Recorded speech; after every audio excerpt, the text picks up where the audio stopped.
مرحبا يا الشاطئين العزيز، مرحبا يا الشوقين القلب الأمين.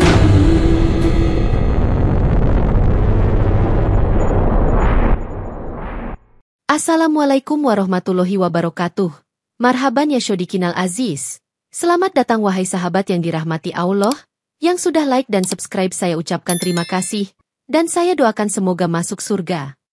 Sebelum menyimak kisah lengkapnya, saya sarankan untuk menulis sholawat kepada Nabi. Allahumma sholli ala Sayyidina Muhammad, wa ala ali Sayyidina Muhammad. Semoga sholawat kita menjadi penolong kita kelak di padang mahsyar. Darsini, wanita berhijab asal Indonesia, melangkah menuju kabin pesawat sambil membawa tas berisi Al-Quran. Lalu ia berucap, Bismillah.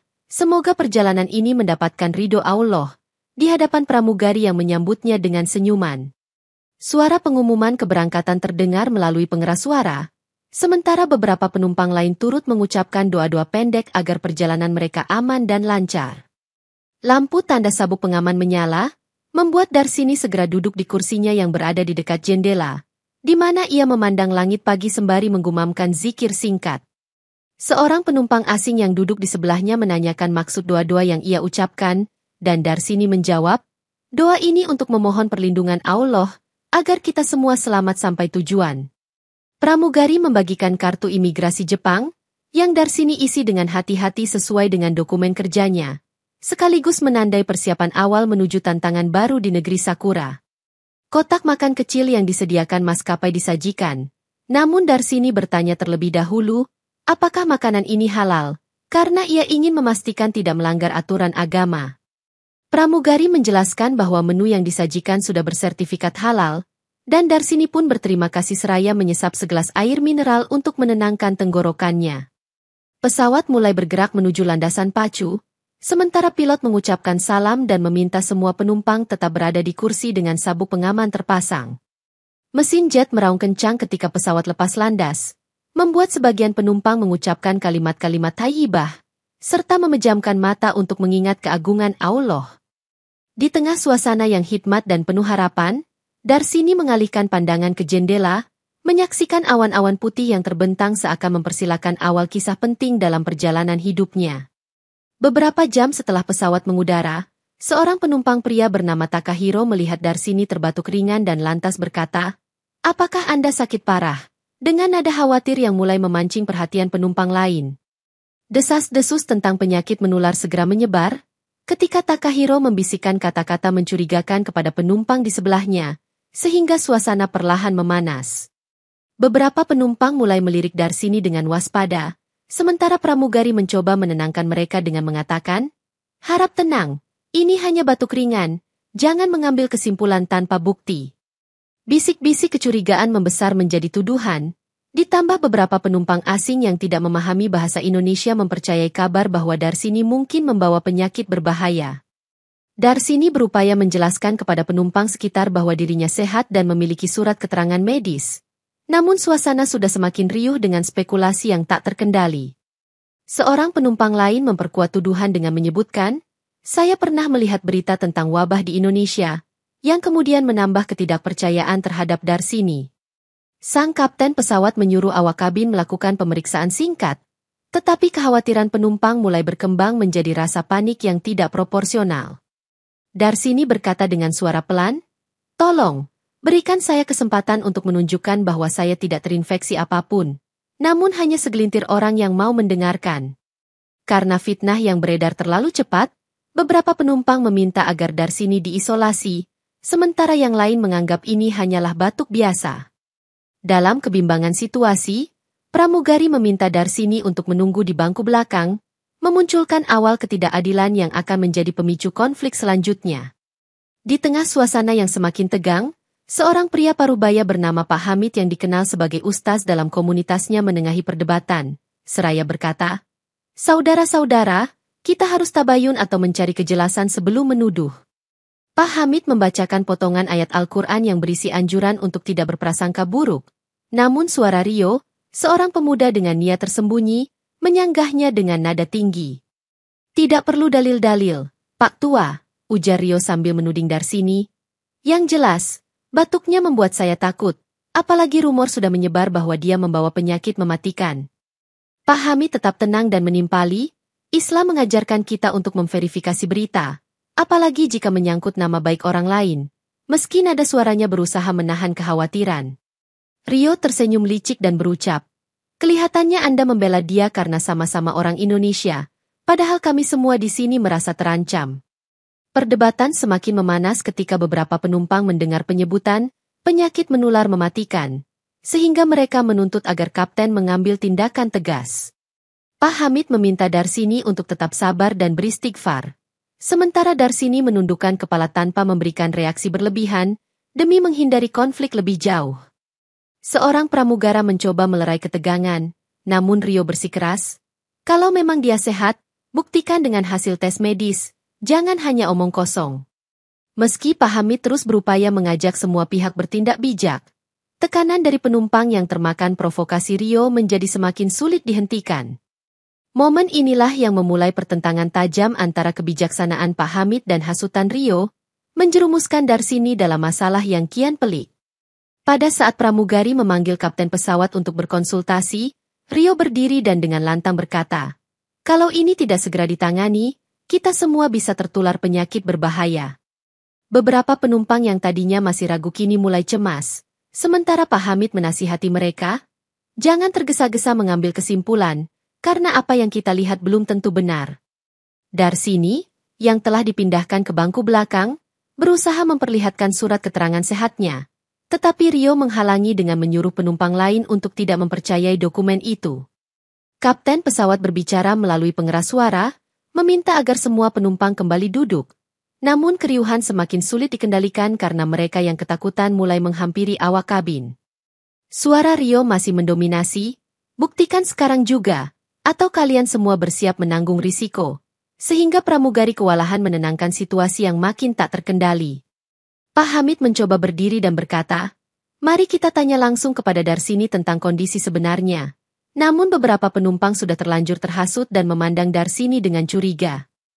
Rio mengeluarkan ponselnya sambil berkata, saya akan memfoto orang ini sebagai bukti bahwa penumpang lain telah diperingatkan. Lalu ia sengaja mengunggah informasi menyesatkan ke media sosial. Sebagian penumpang yang melihat postingan itu langsung panik, karena adanya narasi palsu bahwa pesawat mungkin harus melakukan pendaratan darurat akibat penyakit Darsini. Darsini berulang kali berucap, ya Allah, tunjukkan kebenaran ini. Di sela-sela kepanikan para penumpang yang mulai meributkan keselamatan masing-masing. Tanpa adanya verifikasi medis di udara, tuduhan yang dilontarkan Rio kian mengakar, mengubah perjalanan biasa menjadi skenario mencekam bagi Darsini. Rio memperlihatkan foto palsu Darsini yang diambil dari internet, lalu mengatakan, lihat, ini dia di rumah sakit di Indonesia, jelas mengidap penyakit menular. Membuat banyak penumpang terperangah. Kapten pesawat yang mendengar kabar ini melalui komunikasi kru langsung mempertanyakan keaslian foto tersebut. Tetapi Rio bersikeras, banyak saksi di sini yang meragukan dia, Kapten. Pramugari menegur Rio dan berkata, jangan menyebarkan informasi yang belum diverifikasi, Tuan. Namun Rio terus membungkam bantahan dengan bersikap seolah-olah pembawa kebenaran. Pak Hamid mengumpulkan keberanian untuk bertanya, di mana bukti medis asli yang menyatakan Darsini positif terinfeksi? Namun Rio mengelak dengan mengalihkan topik dan menyebut banyaknya gejala yang mungkin tersembunyi. Beberapa penumpang yang awalnya netral kini mulai menekan pramugari agar mengambil keputusan cepat. Sementara Darsini tetap berusaha mengatakan, semua ini tidak benar, saya punya hasil tes terbaru. Karena kesibukan kru dan tekanan penumpang, hasil tes Darsini belum sempat diperiksa secara resmi. Sehingga segala tuduhan dibiarkan menggantung tanpa penjelasan. Rio mengajak beberapa penumpang lain untuk membuat petisi dadakan. Kita harus menjaga keselamatan bersama, kita usir dia demi kebaikan bersama, ucapnya memantik kebencian. Pak Hamid tidak tinggal diam, ia menyeru, wahai saudara semua, jangan zolim terhadap seseorang tanpa bukti konkret. Namun suaranya tenggelam oleh riuhnya teriakan massa yang sudah diprovokasi. Kapten akhirnya menyatakan melalui pengeras suara bahwa kondisi akan dilaporkan ke otoritas setempat, memunculkan kekhawatiran besar pada diri penumpang tentang penahanan Darsini di bandara nanti. Dalam situasi tegang itu, Nasib Darsini semakin terombang-ambing oleh fitnah yang membesar, menanti keputusan berat yang akan diambil oleh awak pesawat. Atas desakan Rio dan sekelompok penumpang, pramugari mengumumkan bahwa Darsini harus diisolasi di bagian paling belakang pesawat, memicu tatapan iba sekaligus curiga dari penumpang yang lain. Darsini digiring perlahan-lahan oleh dua awak kabin, sementara Rio berteriak, "Jangan biarkan dia terlalu dekat, kita tidak tahu seberapa cepat penyakit itu menular." Pak Hamid mendampingi Darsini sembari mengatakan kepada pramugari, "Langkah ini hanya akan menambah persepsi negatif, kita butuh bukti medis, bukan sekadar mengucilkan." Rio melempar pandangan sinis dan berseru, "Bahkan kalau kita periksa pun, kita tidak punya peralatan lengkap, jadi lebih baik kita amankan dia di sana." Beberapa penumpang mulai gelisah dengan tindakan ini, tetapi mereka tetap tidak berani melawan arus opini yang dibentuk oleh Rio, karena takut dianggap berpihak pada pembawa penyakit. Darsini tetap diam, menunduk, dan menutup mulutnya dengan masker yang diberikan pramugari, agar tidak lagi memancing ketakutan dari orang lain. Di bangku isolasi, Darsini memegang Al-Quran kecil tanpa mengeluarkan kata-kata. Sementara Pak Hamid meyakinkan penumpang di dekatnya bahwa semua ini bisa diselesaikan dengan tenang. Kapten pesawat mengumumkan bahwa mereka akan tetap melanjutkan penerbangan sampai bandara tujuan. Namun akan ada pemeriksaan tambahan oleh pihak karantina setibanya di Jepang. Intrik Rio semakin menjadi, karena ia mulai menyebarluaskan pesan teks ke beberapa penumpang, seolah-olah dirinya mempunyai bukti lebih banyak tentang kondisi Darsini yang menular. Keputusan mengisolasi Darsini tanpa dasar medis yang sah menjadi langkah awal ketidakadilan yang akan berlanjut, mewarnai babak baru yang penuh dengan konflik dan ketakutan. Kabin pesawat diliputi kecemasan saat kapten memanggil seluruh kru ke area kokpit, membahas kemungkinan menurunkan Darsini di bandara terdekat, sementara Rio terus berteriak, "Ini demi keselamatan semua." Pramugari datang ke bangku isolasi, menyampaikan bahwa kapten sedang menghubungi otoritas kesehatan Jepang, dan Darsini hanya menjawab, "Saya siap mengikuti prosedur apapun, asalkan adil." Pak Hamid menasihati penumpang sekitar agar lebih tenang, seraya berkata, "Dalam Islam, kita dituntut bersikap adil meski terhadap orang yang tidak kita sukai." Namun suara keributan membuat nasihat itu kurang terdengar. Rio menuding Pak Hamid sedang membela Darsini tanpa mempertimbangkan risiko penularan, dan ia berteriak lagi, "Anda juga patut dicurigai, karena terlalu dekat dengan si pembawa penyakit." Sebagian penumpang mulai khawatir situasi akan memanas menjadi kericuhan fisik, sehingga mereka meminta agar kapten segera mengambil keputusan demi keamanan bersama. Kapten akhirnya mengumumkan, "Kami akan menyelesaikan penerbangan ini ke tujuan semula, namun penumpang atas nama Darsini akan diserahkan ke pihak berwenang untuk pemeriksaan," memicu bisik-bisik kepuasan bagi kelompok Rio. Pak Hamid berusaha mendebat keputusan itu, tapi para pramugari menenangkan dengan berkata, "Izinkan kami menjalankan tugas, Tuan," meski mereka sendiri tampak ragu. Lampu kabin diredupkan untuk mengurangi kegaduhan, tetapi Rio masih saja mengadakan rapat dadakan dengan pendukungnya, menyebarkan kekhawatiran berlebihan. Darsini sendiri tidak melakukan perlawanan apapun, hanya menyampaikan bahwa, semoga Allah menunjukkan kebenaran ini kepada Pak Hamid yang duduk di dekatnya.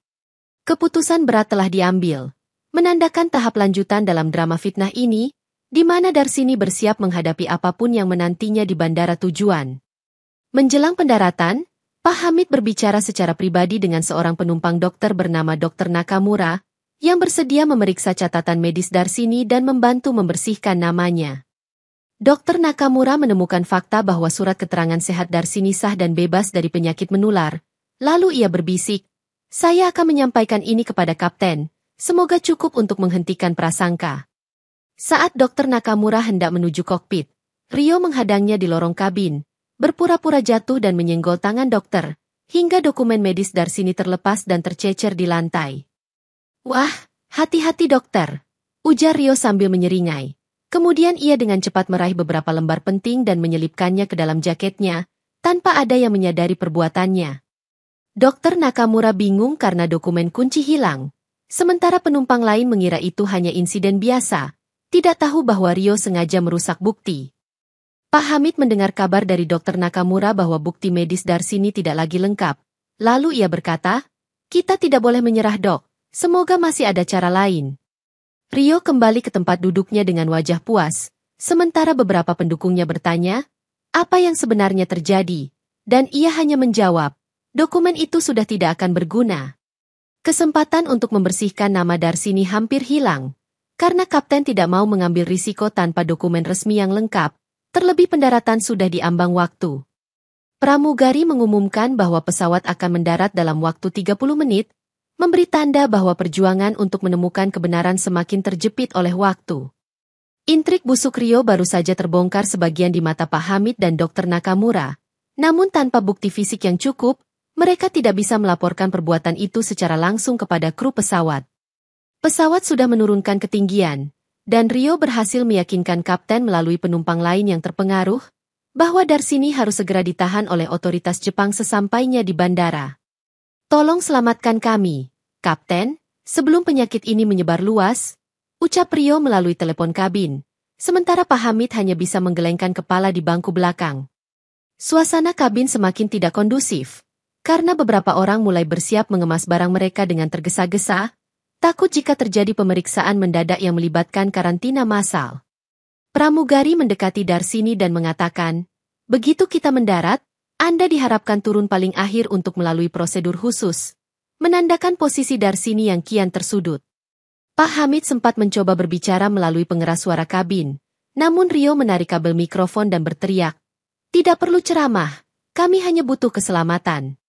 Kelompok pendukung Rio pun menyahut, betul, jangan sampai kita korban hanya karena kelalaian satu orang, menekan pihak kru untuk mengambil tindakan lebih keras.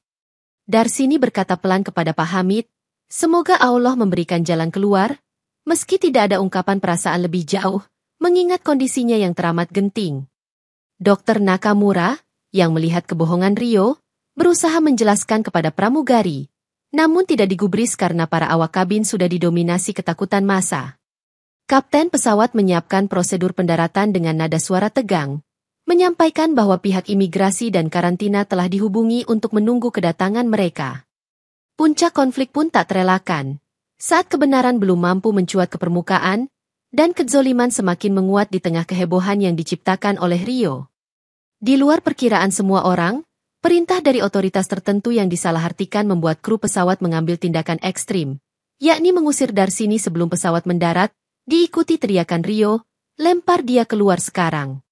Dengan kegilaan massa yang telah terprovokasi, beberapa awak kabin kehilangan nalar dan memaksa Darsini menuju pintu darurat, sementara Pak Hamid memekik, hentikan, ini bertentangan dengan nilai kemanusiaan dan hukum. Tanpa parasut atau alat pelindung apapun, tubuh Darsini didorong keluar dari ketinggian yang membahayakan, diiringi suara-suara yang menyebutnya pembawa malapetaka. Pak Hamid menjerit, astagfirullah, ini dosa besar. Tetapi tidak dihiraukan karena kekuatan massa telah membutakan nurani dan melampaui batas. Saat tubuh Darsini terlempar di udara, tiba-tiba muncul sekawanan burung besar yang entah dari mana datangnya, mengepakkan sayap mereka seakan memandu tubuh Darsini yang melayang di ketinggian. Keajaiban memuncak ketika burung-burung itu menahan laju jatuhnya Darsini, membuatnya seperti melambung perlahan, hingga ia mendarat di sebuah dataran lembut yang tak jauh dari area pegunungan. Orang-orang di dalam pesawat tidak dapat melihat dengan jelas apa yang terjadi, tetapi beberapa jendela menampilkan sekilas gambaran Darsini yang ternyata selamat, menimbulkan keheranan dan ketakutan pada diri Rio. Pesawat tetap melanjutkan perjalanan untuk mendarat, meninggalkan Pak Hamid yang terduduk lemas menyaksikan ketidakadilan itu, sementara kru dan penumpang lain mulai menyesali tindakan nekat tersebut. Suasana di dalam pesawat tiba-tiba sunyi, beberapa di antara mereka menutup wajah dengan tangan, dan beberapa lagi hanya terdiam dalam ketakutan akan konsekuensi hukum dan azab ilahi. Saat itu juga, satu mukjizat telah terjadi, membuktikan bahwa Allah Maha Kuasa dalam melindungi hambanya, meskipun ia telah diperlakukan sewenang-wenang oleh manusia. Darsini mendarat dengan selamat di sebuah desa kecil di pelosok Jepang, di mana penduduk setempat terkejut menyaksikan kedatangannya yang seperti jatuh dari langit namun tidak terluka sedikit pun. Seorang petani setempat bernama Hideki menemukan Darsini yang masih terduduk di pinggir sawah, lalu berkata, kami akan merawatmu, jangan khawatir, sambil membawanya ke rumah penduduk untuk diberi pertolongan. Masyarakat desa tersebut, yang sebagian besar belum mengenal Islam, menunjukkan keramah tamahan luar biasa, menyajikan makanan dan minuman sederhana bagi Darsini. Darsini mengucapkan, Alhamdulillah, terima kasih atas semua bantuan ini, kepada Hideki dan penduduk lain, sambil menolak diperlakukan istimewa karena menurutnya kebaikan itu adalah anugerah bersama. Dokter desa memeriksa kesehatannya dan memastikan bahwa ia benar-benar tidak mengidap penyakit menular, sekaligus heran bagaimana ia bisa selamat tanpa cedera. Kabar tentang keajaiban Darsini menyebar di desa tersebut, sehingga banyak orang datang untuk melihat dan menanyakan kejadian aneh yang dialaminya. Ada pula beberapa orang yang meminta Darsini bercerita tentang keyakinannya, dan ia menjawab, "Saya seorang muslimah, dan segala yang terjadi dalam hidup adalah kehendak Allah."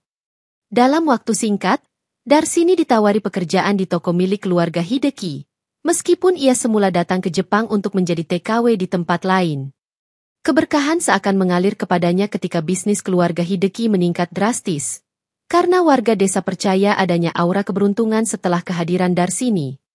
Keajaiban tak terduga ini menandai babak baru hidupnya, di mana jalan rezeki terbuka lebar, dan ia mulai dikenal sebagai wanita yang dilindungi oleh kekuatan ilahi. Sementara itu, di bandara kedatangan, pihak imigrasi Jepang menerima laporan dari kapten pesawat tentang penumpang berbahaya bernama Darsini, namun mereka terkejut ketika mendapati pesawat tiba tanpa Darsini. Kapten pesawat kebingungan menjelaskan bahwa Darsini telah dikeluarkan di tengah penerbangan, membuat petugas bandara segera mengadakan investigasi mendalam. Data rekaman kamera dalam kabin pesawat ditemukan oleh otoritas, memperlihatkan cuplikan detik-detik Darsini dipaksa keluar, sekaligus bukti bahwa Rio menjadi penggerak utama provokasi. Pihak maskapai terpaksa mengakui kelalaian awak kabin yang terprovokasi, sementara beberapa penumpang menyatakan kesaksian bahwa mereka ditipu oleh informasi palsu Rio. Ketika Pak Hamid turun dari pesawat, ia langsung dimintai keterangan, lalu ia menegaskan, semua ini adalah fitnah, Darsini sehat dan ia dijebak oleh kebohongan. Satu persatu kesaksian lain muncul, termasuk dari Dr. Nakamura yang kehilangan dokumen medis Darsini, sehingga tim investigasi mulai mengarahkan kecurigaan kuat kepada Rio. "Kami tidak pernah mengizinkan penumpang untuk dipaksa keluar di tengah penerbangan," ungkap petugas bandara, memunculkan ancaman sanksi serius terhadap maskapai. Investigasi pun meluas sampai ke catatan keimigrasian Rio, dan mereka menemukan riwayat kriminal yang menunjukkan ia telah beberapa kali memalsukan dokumen untuk menjatuhkan orang lain. Petugas Jepang menyebarkan pencarian terhadap Darsini yang diduga masih hidup, karena tidak ditemukan jasad atau tanda-tanda kecelakaan di sepanjang rute penerbangan. Dengan sederet bukti ini, kebenaran mulai terkuak, bahwa Darsini bukanlah pembawa penyakit menular, melainkan korban fitnah dari provokator yang mempunyai kepentingan gelap. Setelah bukti-bukti digital dan kesaksian banyak pihak terungkap, Rio ditangkap oleh otoritas Jepang atas tuduhan pencemaran nama baik, perbuatan melawan hukum penerbangan, serta penipuan berencana. Dalam ruang interogasi, Rio semula berkilah. Namun rekaman video menjadi senjata kuat yang menunjukkan jelas perbuatannya di pesawat, termasuk aksi pencurian dokumen medis Darsini. Pengadilan Jepang memutuskan bahwa Rio bersalah dan divonis hukuman penjara, disertai denda besar karena tindakannya telah membahayakan nyawa seorang penumpang secara langsung. Di hadapan majelis hakim, Rio tak mampu lagi berbohong, sementara para korban, termasuk Pak Hamid dan beberapa penumpang lain, memberi kesaksian tentang kebrutalan fitnah tersebut. Kuasa hukum Rio sempat berusaha melakukan pembelaan dengan mengatakan bahwa Rio hanya terpancing kepanikan. Namun bukti tertulis dan digital memperlihatkan niat jahat yang terencana. Keputusan vonis dijatuhkan dengan pertimbangan pelanggaran berat terhadap norma kemanusiaan, sehingga Rio harus menerima konsekuensi penuh atas perbuatannya. Saat dibawa keluar dari ruang sidang, Rio hanya tertunduk, disoraki oleh para jurnalis yang menyoroti kasus ini sebagai contoh tragis dari kekuatan fitnah di era modern. Beberapa penumpang yang dulu mendukung Rio di pesawat kini menyesali tindakannya. Bahkan mereka meminta maaf kepada Pak Hamid karena sempat meragukan nasihat kebaikannya.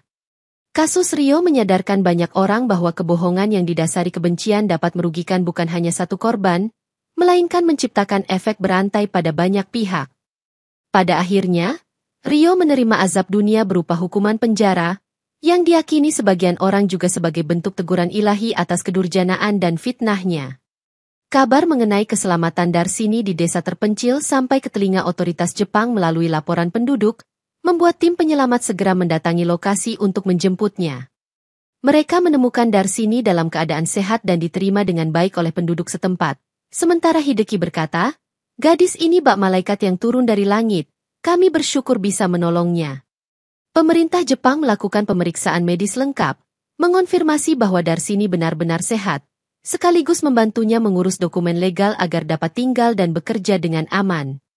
Maskapai penerbangan yang terlibat bersiap memberikan kompensasi, tetapi Darsini hanya mengatakan, "Saya menerimanya apabila prosedur hukum ditegakkan dan nama baik saya dipulihkan."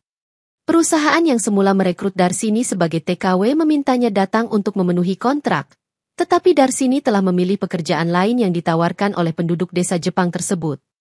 Penduduk desa kagum dengan kesederhanaan Darsini, sehingga mereka meminta bantuannya dalam berbagai kegiatan, mulai dari mengelola toko hingga mengajar anak-anak tentang bahasa dan budaya Indonesia. Mengetahui kabar tersebut, Pak Hamid ikut bersilaturahmi ke desa itu dan bersama Darsini melakukan syukuran sederhana, sebagai ungkapan terima kasih kepada Allah atas penyelamatan yang terjadi. Beberapa tokoh masyarakat Jepang menilai kisah Darsini sebagai peristiwa langka, dan mereka mengundangnya untuk memberikan semacam testimoni tentang bagaimana ia selamat dari insiden tragis itu. Darsini menerima kompensasi dalam jumlah besar atas perlakuan sewenang-wenang yang dialaminya, lalu ia menyatakan, "Sebagian dana ini akan saya kirim ke keluarga di Indonesia, sisanya untuk kebutuhan amal." Kehidupan baru Darsini di Jepang dimulai dengan landasan keadilan yang akhirnya ditegakkan, memungkinkannya melanjutkan perjalanan hidup yang direncanakan Allah dengan lebih aman.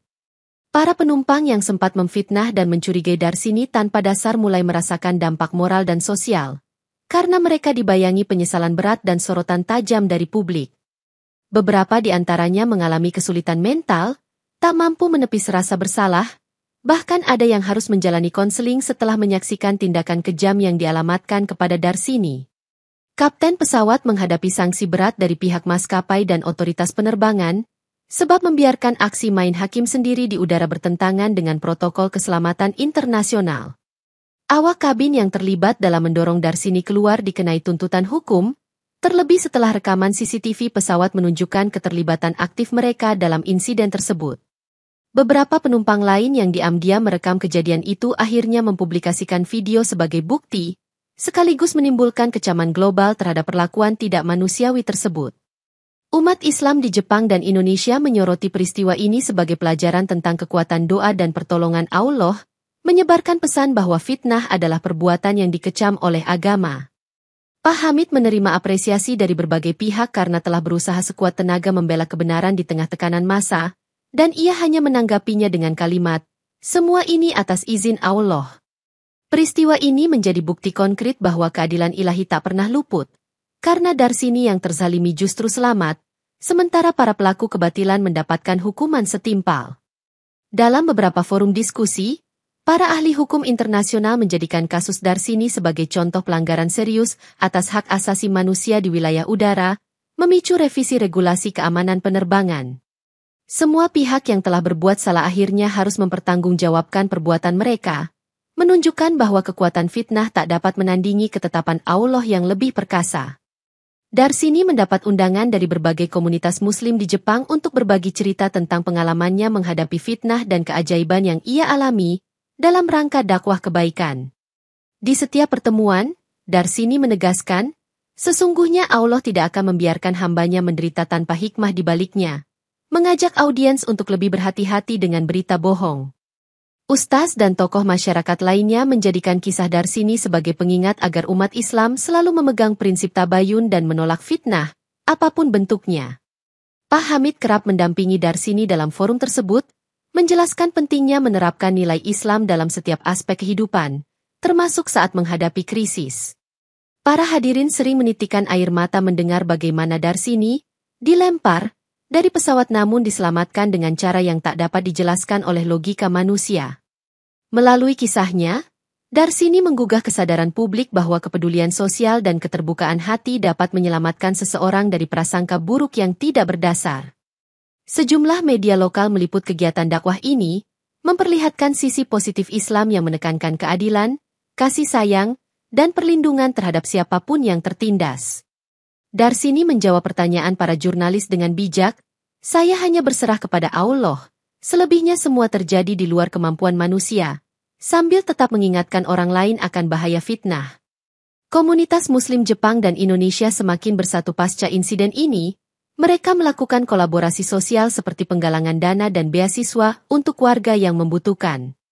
Dari kisah Darsini, umat manusia belajar bahwa agama mengajarkan empati dan perlindungan terhadap kehormatan sesama, sehingga peristiwa buruk bisa menjadi sarana dakwah yang menguatkan iman. Dalam seminar bersama beberapa organisasi hak asasi manusia, Pak Hamid memaparkan bahwa fitnah di era modern dapat lebih cepat menyebar melalui teknologi, sehingga setiap orang harus lebih waspada. Darsini menambahkan, jika terjadi tuduhan seperti ini, verifikasi adalah kunci, sambil mengingatkan bahwa sifat tabayun dalam Islam relevan untuk mencegah konflik yang tak perlu. Para pakar hukum internasional menyoroti kasus Darsini sebagai pelajaran bahwa tindakan main hakim sendiri di udara adalah pelanggaran serius yang dapat dikenai sanksi pidana berat. Beberapa maskapai penerbangan dunia mengubah protokol keselamatan dan prosedur penanganan situasi darurat dengan menekankan pelatihan awak kabin agar tidak mudah terprovokasi. Media massa menampilkan liputan mendalam tentang betapa mudahnya fitnah merusak reputasi seseorang, memperingatkan publik bahwa setiap tuduhan haruslah dilengkapi bukti sahih. Sebagian besar penumpang yang sempat memusuhi Darsini merasa menyesal dan mengaku bahwa tekanan massa serta kepanikan membuat mereka tidak mampu berpikir jernih. Pak Hamid berkali-kali menekankan bahwa pelajaran penting dari kejadian ini adalah kerugian besar yang ditimbulkan oleh fitnah, baik secara duniawi maupun di hadapan Allah. Tokoh lintas agama di Jepang pun mengadakan doa bersama, menyerukan persatuan dan saling menghormati, sehingga tragedi seperti yang menimpa Darsini tidak terulang di kemudian hari. Salah satu pejabat penerbangan menyatakan, kasus ini menyadarkan kita bahwa keselamatan dan kebenaran adalah tanggung jawab bersama, bukan semata urusan kru pesawat. Dari semua pihak, tersimpul satu pelajaran berharga. Fitnah adalah gerbang menuju kehancuran, sementara sikap adil dan tabayun adalah cahaya yang menyelamatkan banyak jiwa. Setelah segala konflik mereda, Darsini menerima undangan makan malam dari keluarga Hideki, di mana mereka mengucapkan rasa terima kasih karena kehadirannya telah membawa dampak positif di desa.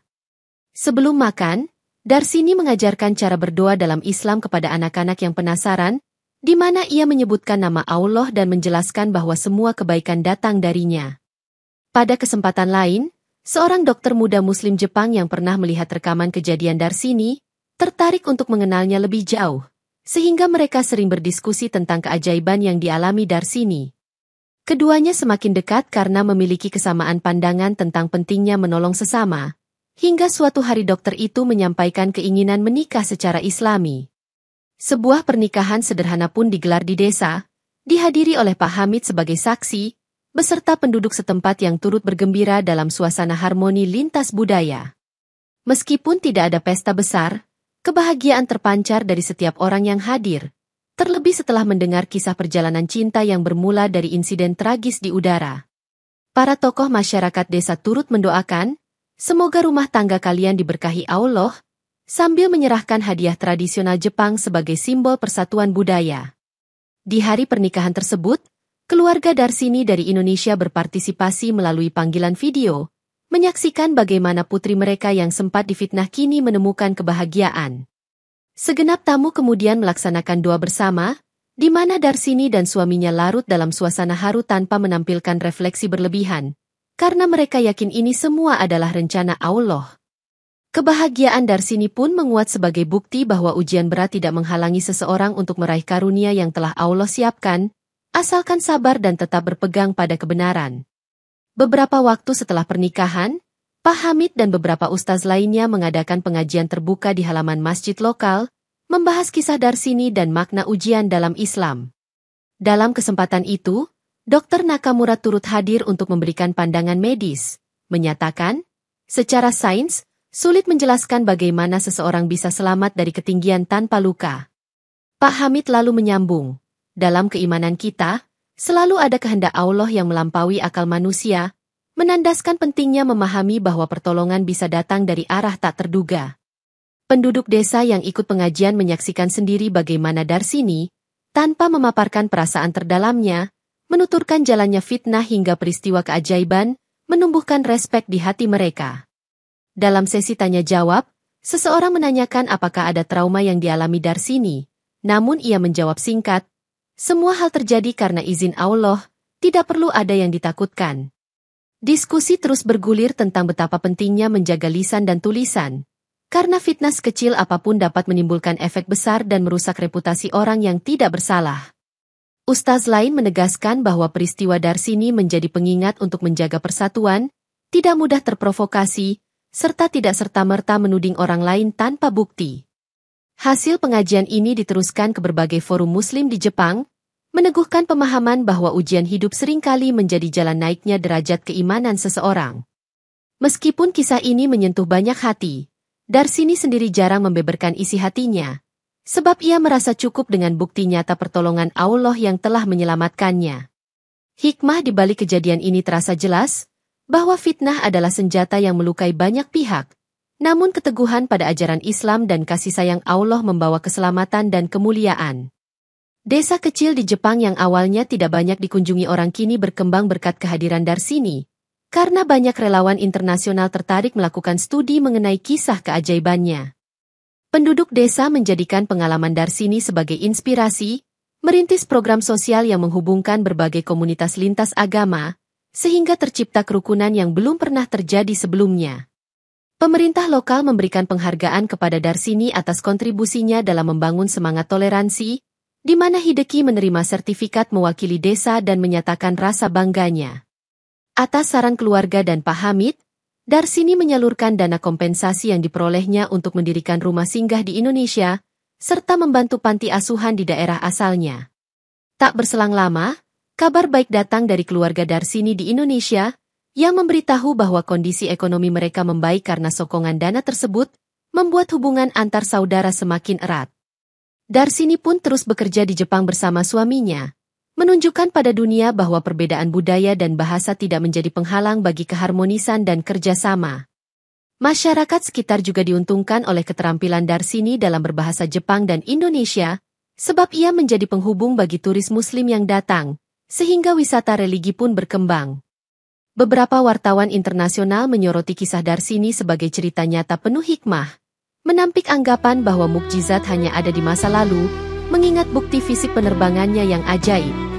Pak Hamid turut hadir dalam perayaan kecil di desa untuk memanjatkan doa syukur, mengucap kalimat penutup, Allah memberikan cobaan sekaligus solusi, ketika kita bersabar dan berpegang teguh pada kebenaran. Akhirnya, cerita hidup Darsini dikenal luas sebagai bukti nyata bahwa keadilan dan kebaikan akan selalu menang, sementara kesabaran dan keberanian berbuah bahagia, mengakhiri seluruh rangkaian fitnah dengan kemuliaan di bawah lindungan Allah.